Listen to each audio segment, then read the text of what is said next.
గౌరపాలెం గైరం పండుగ అనగానే గుర్తుకొచ్చేది మాత్రం ఫస్ట్ అయితే గౌరీ పరమేశ్వర్లు.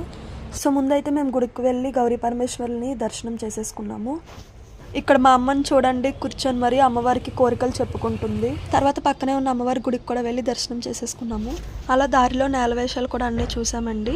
మాదైతే గౌరపాలెం కాదు, అనకాపల్లికి దగ్గరలోనే. సో వెళ్తున్న దారిలో అన్నీ అలా చూసుకుంటూ వెళ్ళాము. నిజంగా ఇలా మేకప్ వేసుకొని యాక్ట్ చేసే వాళ్ళకి హ్యాట్స్ ఆఫ్ అండి. అంత వెయిట్ అంత సేపు ఎలా ఉంటారో కానీ చాలా చాలా చాలా గ్రేట్ వాళ్ళు.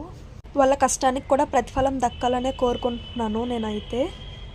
వీళ్ళని చూస్తున్నారా, వీళ్ళైతే మనం నార్మల్గా మనిషి హైట్ ఒక 5 or 6 feet ఉంటారు, కానీ ఎక్స్ట్రాగా పెట్టుకొని మరి వీళ్ళైతే యాక్ట్ చేస్తున్నారు. ఇక్కడ వీళ్ళని చూడండి, నేను వీడియో తీస్తున్నానని వాళ్ళు పులి గెటప్ వేసుకున్నారు కదా, అలా స్టిల్స్ కూడా వీళ్ళైతే పెడుతున్నారు.